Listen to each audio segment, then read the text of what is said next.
Hello दोस्तों, नमस्कार। मेरे YouTube चैनल में आप लोगों का स्वागत है। आप लोग जानते होंगे कि हम लोगों का तुलनात्मक राजनीति चल रहा है। तुलनात्मक राजनीति में हम उस पॉइंट पर जो है चर्चा कर रहे हैं जहां से अक्सर एग्जाम में क्वेश्चन पूछे जाते हैं। तो चलिए वीडियो स्टार्ट करते हैं। हाँ, अगर वीडियो पसंद आए तो प्लीज़ मेरे लिए एक शेयर, सब्सक्राइब और लाइक ज़रूर करिएगा। तो चलिए वीडियो स्टार्ट करते हैं, देखते हैं इस वीडियो में क्या है। पहला देखते हैं देश, देखते हैं। दूसरा जो है राजनीतिक व्यवस्था के प्रकार देखते हैं।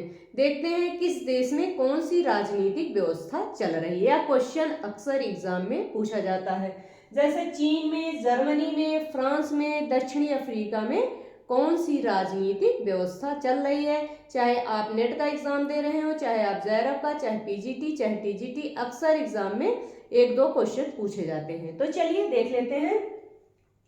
पहला है चीन में कौन सी राजनीतिक व्यवस्था चल रही है। सीधा सा क्वेश्चन है, चीन में कौन सी राजनीतिक व्यवस्था चल रही है। तो कौन सी व्यवस्था चल रही है?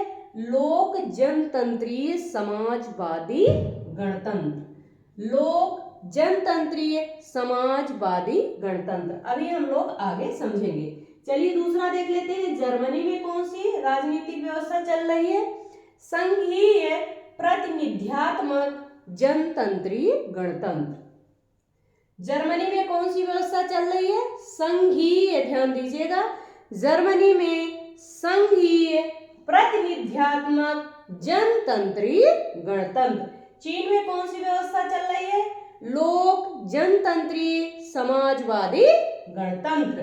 जर्मनी में कौन सी चल रही है? संघीय प्रतिनिधित्वात्मक जनतंत्रीय गणतंत्र। तीसरा देखते हैं, फ्रांस में कौन सी व्यवस्था चल रही है? अविभाज्य, ध्यान दीजिएगा आप लोग, अविभाज्य धर्मनिरपेक्ष जनतंत्रीय गणतंत्र। फ्रांस में कौन सी व्यवस्था चल रही है? फ्रांस में कौन सी व्यवस्था चल रही है? फ्रांस में चल रही है अविभाज्य धर्मनिरपेक्ष जनतंत्रीय गणतंत्र। कहाँ चल रही है? फ्रांस में चल रही है। आगे देखते हैं दक्षिणी अफ्रीका में। दक्षिणी अफ्रीका में कौन सी व्यवस्था चल रही है? संप्रभु जनतंत्रीय गणतंत्र। हाँ, एक मिनट। हाँ, फ्रांस में कौन सी व्यवस्था चल रही है? फ्रांस में चल रही है अविभाज्य धर्मनिरपेक्ष जनतंत्रीय गणतंत्र। दक्षिणी अफ्रीका में कौन सी व्यवस्था चल रही है? संप्रभु जनतंत्रीय गणतंत्र। आप लोग समझ गए होंगे। चलिए देख लेते हैं चीन में कौन सी व्यवस्था चल रही है। कौन सी राजनीतिक व्यवस्था चीन में चल रही है, क्वेश्चन पूछा जाता है। तो चीन क्या है? चीन क्या है? एक लोक जनतंत्रीय समाजवादी गणतंत्र वाला देश है। चीन जो है एक लोक जनतंत्रीय समाजवादी वाला देश है। चीन में 1949 की साम्यवादी क्रांति, साम्यवादी क्रांति कब हुई थी? 1949 ईस्वी में। चीन में जो है साम्यवादी क्रांति के बाद 1949 के बाद जो है जनवादी, कौन सी? जनवादी चीन गणराज्य की स्थापना हुई। साम्यवादी क्रांति 1949 के बाद जो है चीन में जनवादी चीन गणराज्य की स्थापना हुई। आप लोग यहां तक समझ गए होंगे। जर्मन में देख लेते हैं। राजनीतिक प्रणाली क्या है? राजनीतिक प्रणाली कहां? जर्मन में जो है राजनीतिक प्रणाली उदार लोकतांत्रिक, क्या है? उदार लोकतंत्रीय प्रणाली की श्रेणी में आता है। चीन किस प्रणाली की श्रेणी में आता है? उदार लोकतंत्रीय प्रणाली की श्रेणी में आता है तथा यह एक संघीय प्रणाली है। क्या है? जर्मन एक संघीय प्रणाली है। आप लोग समझ गए होंगे। आगे बढ़ते हैं, फ्रांस में देख लेते हैं। फ्रांस में क्या है? एकात्मक शासन प्रणाली। एकात्मक शासन प्रणाली कहाँ है? फ्रांस में है। जो अविभाज्य धर्मनिरपेक्ष जनतंत्रीय गणतंत्र पर आधारित है। फ्रांस में क्या है? फ्रांस में जो है एकात्मक शासन प्रणाली है जो अविभाज्य धर्मनिरपेक्ष जनतंत्रीय गणतंत्र पर आधारित है। आप लोग समझ गए होंगे। आगे बढ़ते हैं। यूएसए, ऑस्ट्रेलिया, यूएसए संयुक्त राज्य अमेरिका, ऑस्ट्रेलिया, मलेशिया, कनाडा में कौन सी शासन व्यवस्था पाई जाती है या वहां की राजनीतिक व्यवस्था क्या है? संघीय राज्य है। कौन सा राज्य है? संघीय राज्य है। यूएसए, ऑस्ट्रेलिया, मलेशिया और कनाडा कौन सा राज्य है? संघीय राज्य है। पीछे हम पढ़ा चुके हैं संघीय राज्य कौन सा है, एकात्मक राज्य कौन सा है। अगर आप लोगों को समझ में ना आए तो प्लीज आप जाके पीछे वीडियो देखिएगा, क्लियर आप लोगों को चीजें समझ में आ जाएगी। मैंने विधिवत पढ़ाया है, अगर आपको समझ में नहीं आ रहा है तो प्लीज मुझसे बताइएगा, मैं विधिवत डिटेल में पढ़ा दूंगी। तो चलिए आगे देखते हैं। यूएसए संयुक्त राज्य अमेरिका विश्व का सबसे प्रथम संघात्मक व्यवस्था वाला देश है। क्वेश्चन पूछा जाता है, यूएसए जो है विश्व का सबसे संघात्मक व्यवस्था वाला देश है। कनाडा जो है, ध्यान दीजिएगा आप लोग, कनाडा 1867 ईस्वी में संघीय व्यवस्था को अपना लिया था। क्वेश्चन पूछा जाता है कनाडा ने संघीय व्यवस्था को कब अपनाया? तो कब अपनाया? 1867 ईस्वी में कनाडा ने संघीय व्यवस्था को अपनाया। पहला क्वेश्चन। दूसरा बनता है, यूएसए जो है विश्व का सबसे प्रथम संघात्मक व्यवस्था वाला देश है।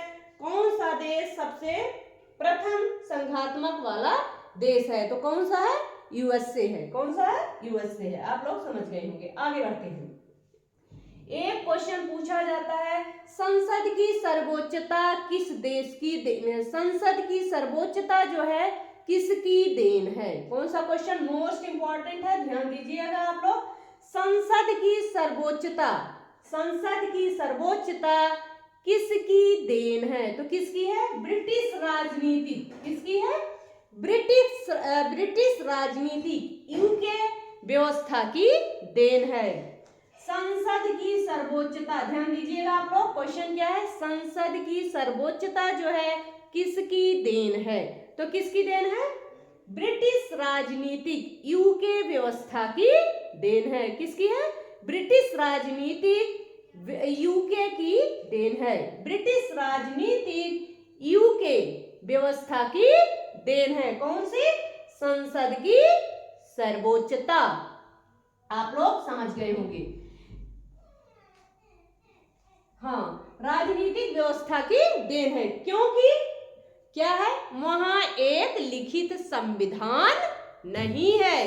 क्योंकि वहां एक लिखित संविधान नहीं है। संसद की सर्वोच्चता जो है ब्रिटिश राजनीतिक व्यवस्था की देन है, क्योंकि वहां एक लिखित संविधान नहीं है। विलियम, ध्यान दीजिएगा आप इस चीज को क्लियर करते हुए, विलियम ब्लैकस्टन ने कहा, विलियम ब्लैकस्टन महोदय के अनुसार या उनके शब्दों में जो है संसद को कानून बनाने, क्या कहा उन्होंने?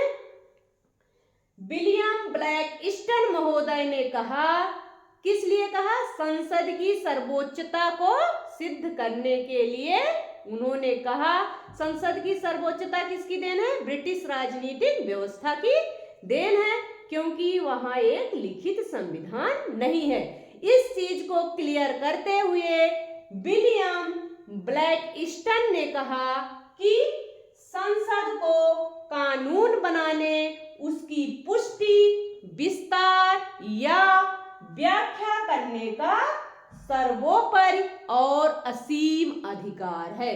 किसने कहा? विलियम ब्लैकस्टन। किसने कहा? विलियम ब्लैकस्टन ने कहा कि कहाँ की संसद? ब्रिटिश की संसद को जो है कानून बनाने, उसकी पुष्टि करने, विस्तार या व्याख्या करने का सर्वोपरि और असीम अधिकार है। आप लोग इस चीज को समझ गए होंगे। आगे बढ़ते हैं। एक क्वेश्चन और पूछा जाता है, शक्ति अभिजन पद की रचना किसने की? मोस्ट इंपॉर्टेंट है, शक्ति अभिजन पद की रचना किसने की? कौन सा क्वेश्चन है? शक्ति अभिजन पद की रचना किसने की? मोस्ट इंपॉर्टेंट है, ध्यान दीजिएगा आप लोग। सी राइट मिल्स ने किया है। किसने किया है? सी राइट मिल्स ने किया है। सी राइट मिल्स ने क्या किया है? शक्ति अभिजन पद की रचना की है। शक्ति अभिजन पद की रचना किसने की है? शक्ति अभिजन पद की रचना सी राइट मिल्स ने की है। किसने की है? सी राइट मिल्स ने जो है शक्ति अभिजन पद की रचना की है। मोस्ट इंपॉर्टेंट है, आप लोग समझ गए होंगे। विशिष्ट वर्गवादी सिद्धांत, एक क्वेश्चन पूछा जाता है मोस्ट इंपॉर्टेंट, शक्ति अभिजन पद या शक्ति अभिजन पद या शक्ति अभिजन पद की रचना किसने की? सी राइट मिल्स ने किया। एक और क्वेश्चन उसी से बनता है, विशिष्ट वर्गवादी सिद्धांत मानने वाले विचारक कौन कौन से हैं? विशिष्ट वर्गवादी सिद्धांत मानने वाले विचारक कौन कौन से हैं? तो उसमें नाम आता है, पैरेटो का आता है, मोस्का का आता है, मिचेल का आता है।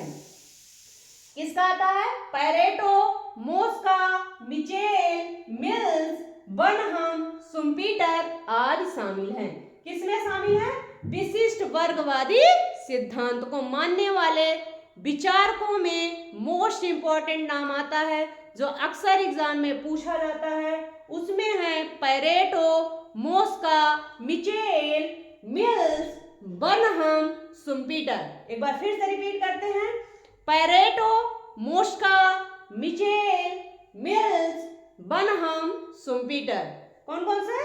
Pareto, Mosca, Mitchell, mills, बनहम, Schumpeter, इनका नाम मुख्य रूप से शामिल किया जाता है। किसमें? विशिष्ट वर्गवादी सिद्धांत को मानने वाले विचारकों में। आप लोग समझ गए होंगे। आगे बढ़ते हैं। पैरेटो, ध्यान से सुनिएगा आप लोग, क्वेश्चन पूछा जाता है। पैरेटो जो है शासक विशिष्ट वर्ग संबंधी विचार दिया। कौन सा? शासक विशिष्ट वर्ग संबंधी विचार किसने दिया? पैरेटो ने दिया। मोस्का ने क्या दिया? राजनीतिक वर्ग संबंधी विचार दिया। मोस्का ने राजनीतिक वर्ग संबंधी विचार दिया। मिल्स ने क्या दिया है? शक्ति विशिष्ट वर्ग तथा विशिष्ट वर्गों की अदला बदली। मिल्स ने क्या दिया है? शक्ति विशिष्ट वर्ग तथा विशिष्ट वर्गों की अदला बदली। मिचेल ने क्या दिया है? अल्पतंत्र के, अक्सर एग्जाम में पूछा जाता है, अल्पतंत्र के लौह नियम की अवधारणा किसने प्रतिपादित किया है? तो किसने किया है? अल्पतंत्र के लौह नियम की अवधारणा को प्रतिपादित किसने किया? मिचेल ने किया है। अक्सर एग्जाम में पूछा जाता है, किसने किया? मिचेल ने किया है। आप लोग समझ गए होंगे। आगे बढ़ते हैं। हाँ, एक कथन है, सार्वजनिक संस्थाएं लोकतांत्रिक सहभागिता के विस्तार का सामना नहीं कर पा रही हैं, जिससे राजनीतिक ह्रास हो रहा है। यह कथन किसका है? सार्वजनिक संस्थाएं, ध्यान से सुनिएगा आप लोग, मोस्ट इंपॉर्टेंट है, अक्सर एग्जाम में पूछा जाता है। सार्वजनिक संस्थाएं लोकतांत्रिक सहभागिता के विस्तार का सामना नहीं कर पा रही हैं, जिससे राजनीतिक ह्रास हो रहा है। यह किसने कहा है? तो किसने कहा है? सैमुअल हंटिंगटन ने कहा है। किसने कहा है? सैमुअल हंटिंगटन ने कहा है। एक बार फिर से देख लेते हैं। सार्वजनिक संस्थाएं लोकतांत्रिक सहभागिता के विस्तार का सामना नहीं कर पा रही हैं, जिससे राजनीतिक ह्रास हो रहा है। इसको किसने कहा है? सैमुअल हंटिंगटन ने कहा है। आप लोग समझ गए होंगे। आगे बढ़ते हैं। राजनीतिक ह्रास की अवधारणा, क्वेश्चन पूछा जाता है, राजनीतिक ह्रास की अवधारणा का प्रतिपादन किसने किया है? राजनीतिक ह्रास की अवधारणा का प्रतिपादन किसने किया है? तो किसने किया है? Samuel Huntington. किसने किया है? सैमुअल हंटिंगटन ने किया है। सैमुअल हंटिंगटन ने क्या किया है? राजनीतिक ह्रास की अवधारणा का प्रतिपादन। अभी मैंने ऊपर जो है इनके कथन को भी आप लोगों को बता दिए हैं। सार्वजनिक संस्थाएं लोकतांत्रिक सहभागिता के विस्तार का सामना नहीं कर पा रही हैं, जिससे राजनीतिक ह्रास हो रहा है। यह कथन किसका है? तो सैमुअल हंटिंगटन का है। और एक क्वेश्चन बनता है, राजनीतिक ह्रास की अवधारणा का प्रतिपादन किसने किया? तो सैमुअल हंटिंगटन ने किया है। आप लोग समझ गए होंगे। आगे बढ़ते हैं। हाँ, प्रजातांत्रिक की लहर अवधारणा का जन्म दिया। किसने जन्म दिया है? एक क्वेश्चन और बनता है, इसको भी सैमुअल हंटिंगटन ने दिया है। प्रजातांत्रिकरण की लहर की अवधारणा मोस्ट इंपॉर्टेंट है, ध्यान से सुनिएगा आप लोग। प्रजातंत्रीकरण की लहर की अवधारणा का जन्म किसने दिया? तो किसने दिया? Samuel Huntington. इनकी पुस्तक का नाम क्या है? पुस्तक भी पूछी जाती है, the third wave clash of civilization. क्या पुस्तक का नाम है इनकी? The third wave clash of civilization. The third wave clash of civilization पुस्तक में किसने दिया है? सैमुअल हंटिंगटन ने दिया है। क्या दिया है? प्रजातंत्रीकरण की लहर की अवधारणा का जन्म हुआ किस पुस्तक में? The third wave clash of civilization में। आप लोग समझ गए होंगे। आगे देखते हैं, लोकतंत्र के सिद्धांत और समर्थक। लोकतंत्र के सिद्धांत और समर्थक। अभिजन सिद्धांत। अभिजन सिद्धांत के समर्थक कौन है? अभिजन सिद्धांत के समर्थक पैरेटो महोदय हैं, विल्फ्रेडो पैरेटो। अभिजन सिद्धांत के समर्थक विल्फ्रेडो पैरेटो महोदय हैं। बहुलवादी सिद्धांत, क्वेश्चन पूछा जाता है, बहुलवादी सिद्धांत का समर्थन किसने किया है? मुख्य रूप से रॉबर्ट डहल ने किया है। बहुलवादी सिद्धांत का मुख्य रूप से समर्थन रॉबर्ट डहल ने किया है। आगे देखते हैं, आमूल परिवर्तनवादी सिद्धांत। आमूल परिवर्तनवादी सिद्धांत सीवी मैकफर्सन ने किया है। नव उदारवादी सिद्धांत रॉबर्ट नॉजिक ने किया है। नव उदारवादी सिद्धांत रॉबर्ट नॉजिक ने किया है। तो यह रहा वीडियो। अगर आप लोगों को पसंद आए तो प्लीज मेरे लिए शेयर और कमेंट जरूर करिएगा। धन्यवाद।